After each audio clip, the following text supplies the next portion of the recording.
अभी हम लोग इम्पोर्टेंट क्वेश्चन पढ़ रहे हैं, सब लोग देखो समझो, आप जवाब दीजिए ना, प्रश्न किया जा रहा है उसका जवाब दीजिएगा। पहला है जो हम लोग पढ़ रहे हैं, पहला क्वेश्चन ये तो है हम लोग का ना, द्विविमीय आकृति का क्षेत्रफल ना, एरिया ऑफ 2D यानी कि 2 डायमेंशनल। तो यहाँ पे देखो ध्यान से, यहाँ बोल रहा है कि आयत का क्षेत्रफल, किसका क्षेत्रफल बोल रहा है, निकालने का सूत्र क्या होता है? ऑप्शन में लंबाई गुना चौड़ाई, जो कि सही जवाब है ना, लंबाई गुना चौड़ाई होता है आयत का क्षेत्रफल निकालने का सूत्र। यहाँ पे देखो आगे है हम लोग के कि त्रिभुज का क्षेत्रफल, किसका क्षेत्रफल, हाँ त्रिभुज का क्षेत्रफल निकालने का सूत्र क्या है, इसमें बताइए क्या होगा जी त्रिभुज का क्षेत्रफल निकाल, बोलो जोर से, सही बोल रहे हैं आप, 1/2 गुना आधार गुना ऊंचाई। देखो त्रिभुज के क्षेत्रफल निकालने का सूत्र ना अलग अलग होता है, तो एक विरोध सूत्र भी आ जाता है ना। अभी आप 10वीं क्लास में जाइएगा ना तो 1/2 गुना आधार गुना ऊंचाई, इसका तो यूज है, उससे पहले और भी यूज होता है ना, अलग अलग तरह से यूज होता है ना 10वीं क्लास में जाइएगा तो 2-3 तरह से आपको देखने को मिलेगा त्रिभुज का क्षेत्रफल, ठीक है। तो ये आप दिमाग में रखना कि त्रिभुज का क्षेत्रफल ये होता है, तो 8वीं क्लास में यही फॉर्मूला दिया गया है ना। आगे हम लोग के क्या है कि यदि किसी वर्ग की भुजा कितना सेंटीमीटर है, पहले तो ये बताइए, तो उसका क्षेत्रफल कितना होगा, क्षेत्रफल बोल रहा है ना, तो वर्ग का क्षेत्रफल निकालने का सूत्र क्या होता है, जोर से बोलो, जो कि सही जवाब है, क्षेत्रफल निकालने का भुजा गुने भुजा, और वर्ग का परिमाप निकालने का 4 गुना भुजा। तो यहाँ पे हम लोग को बोल रहा है कि यदि किसी वर्ग की भुजा 5 सेंटीमीटर है तो उसका क्षेत्रफल क्या होगा, 25 से 5 25 भुजा गुना भुजा, तो एक भुजा का मान 5, तो 2 भुजा वही हो जाएगा ना जी, भुजा गुना भुजा तो 25 हो जाएगा, 25 सेंटीमीटर स्क्वायर। और क्षेत्रफल में पावर क्या होता है, मतलब कि गुना में पावर बढ़ता है, क्षेत्रफल में गुना हो रहा है तो गुना पावर हो गया 2 हो गया। देखिए इसको समझिए ध्यान से, हम समझा रहे हैं ना, हम लोग के ना वर्ग का जो मान कितना दिया बताइए, वर्ग बोले तो भुजा ना, मतलब कि वर्ग की भुजा, तो वर्ग की भुजा ये हमें दिया है कितना सेंटीमीटर दिया है, 5 सेंटीमीटर है ना, तो ये हम लोग भुजा का मान दिया है। और हमें वर्ग का क्षेत्रफल निकालने के लिए बोल रहा है ना, वर्ग का क्षेत्रफल, तो वर्ग का क्षेत्रफल निकालने के लिए हमें बोल रहा है, तो वर्ग का क्षेत्रफल का फॉर्मूला क्या होता है, भुजा गुना भुजा, हम लोग जानते हैं भुजा गुने भुजा। तो एक भुजा का मान कितना दिया बताइए, 5 सेंटीमीटर दिया है ना, तो देखो 2 भुजा हुआ यहाँ पे, तो 5 सेंटीमीटर गुना 5 सेंटीमीटर, तो 5 बचे कितना हो गया 25, और हमें पता है कि गुना में पावर जुटना है, तो ये सेंटीमीटर, तो क्या सेंटीमीटर 2 सेंटीमीटर, तो सेंटीमीटर क्या हो जाएगा स्क्वायर। पता चला ना कि 25 सेंटीमीटर स्क्वायर कैसे हो गया। चलिए आगे हमें है कि वृत्त का क्षेत्रफल किस सूत्र से निकाला जाता है जी, क्या वृत्त का क्षेत्रफल, परिमाप नहीं, और 2 कहाँ से आएगा, स्क्वायर उसमें कहाँ से, परिधि होगा ना, तो पायर क्या होगा परिधि, तो हमें क्षेत्रफल की बात करा, किसका क्षेत्रफल, तो क्या होगा हम लोग के पाई आर स्क्वायर, तो वृत्त का क्षेत्रफल क्या होता है पाई आर स्क्वायर।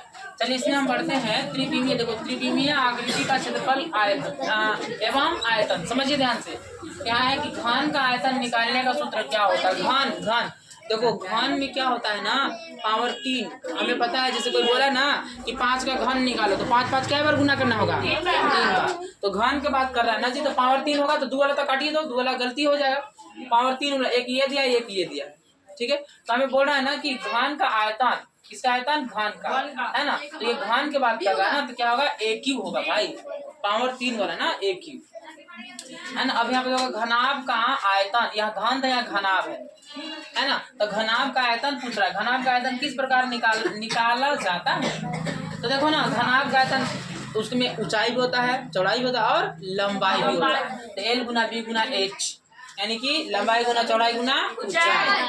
आगे हमें बोल रहा है कि बेलन का आयतन, किसका आयतन, बेलन का, निकालने का सूत्र क्या होगा, तो बेलन का आयतन निकालने का सूत्र पाई आर स्क्वायर एच होता है, समझ रहे ना, पाई आर स्क्वायर एच, ठीक है। हाँ आगे हमें दिया है, देखो बेलन में इस तरह हुआ है ना, देखो यहाँ पे ये देखो, इसमें अगर हम देखें, देखो ध्यान से, इसमें हम हाइट हुआ h, और यहाँ से हम देखेंगे ना, ये देखो ये 2 का हो जाएगा भाई, आर 2 हो जाएगा ना, 2 त्रिज्या हो जाएगा, तो आर स्क्वायर, और जो हम लोग पाई है ना, इसका ये पाई होता है ना, ब्रिक जो यहाँ पे वृत्ताकार है ना, तो ये पाई होता है। तो याद रखना, दिमाग में बैठाना कि बेलन का आयतन पाई आर स्क्वायर h होता है। आगे हमें क्या है कि बेलन की मात्रक इकाई क्या होती है, तो बेलन की मात्रक इकाई के बोल रहा है ना, तो यहाँ पे सेंटीमीटर क्यूब होगा। क्या होगा जी?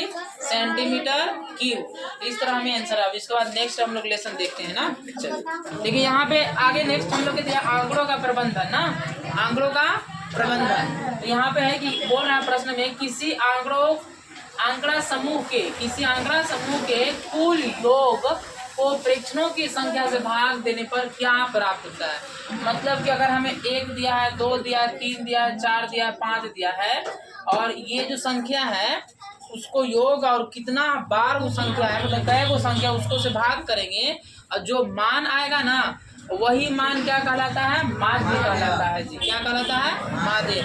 मतलब कि सभी प्रेक्षणों का योग बटा प्रेक्षणों की संख्या, तो वो माध्य कहलाता है। समझ में आया? तो यहाँ वही बात यहाँ पे दिया है कि जितना भी आंकड़ा है, जितना भी डाटा है, उसका कुल योग है ना, और उसका जो प्रेक्षण की संख्या है ना, संख्या, उससे हम क्या करेंगे? भाग करेंगे। तो भाग करेंगे तो क्या प्राप्त होगा? हम लोग के माध्य प्राप्त होगा ना।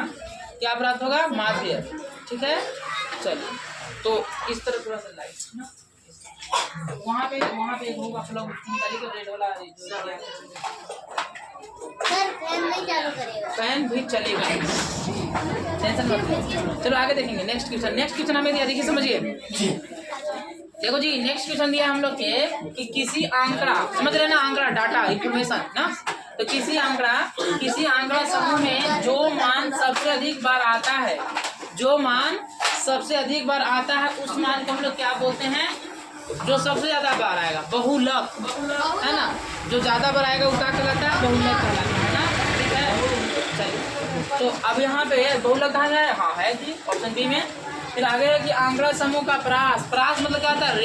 मतलब कि यहाँ पे दिया है प्रास मतलब क्या होता है ना कि जो रेंज निकालते हैं, एवरेज निकालते हैं, देखो रेंज, एवरेज, औसत निकालते हैं, औसत को हम लोग बोलते हैं ना। तो यहाँ पे बोल रहा है कि आंकड़ा समूह का प्रास कैसे निकाला जाता है। प्रास है ना, वो दूसरा होता है ना, जो एवरेज होता है ना, एवरेज दूसरा, यहाँ पे रेंज की बात कर रहा है। तो जो हाँ औसत ही होता है, औसत है ना, प्रास का एक और नाम क्या होता है? औसत।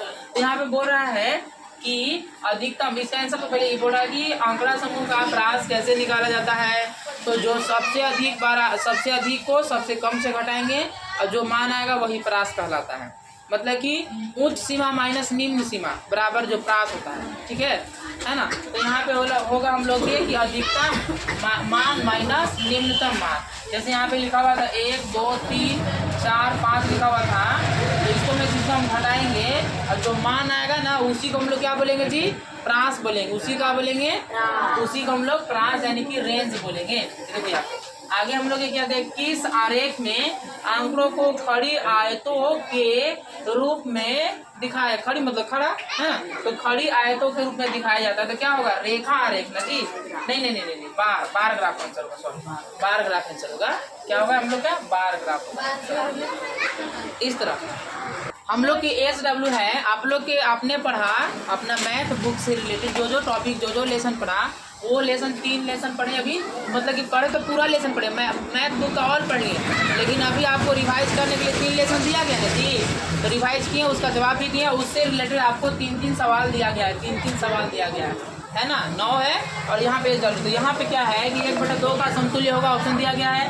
5/9 प्लस माइनस 8/9 का मान क्या होगा? इसको हल करना, सॉल्व करना, ये आएगा ये 4 में से कोई एक गुणनफल। 1 प्राप्त करने के लिए 7/23 को किससे गुना करना होगा, है ना। इसमें से देखो ऑप्शन दिया है, उसका आंसर हो जाएगा वर्ग और वर्गमूल, देखो है ना, स्क्वायर एंड स्क्वायर रूट से 1000 के वर्ग करेंगे तो और शून्य कितना हो जाएगा जी, बताना है।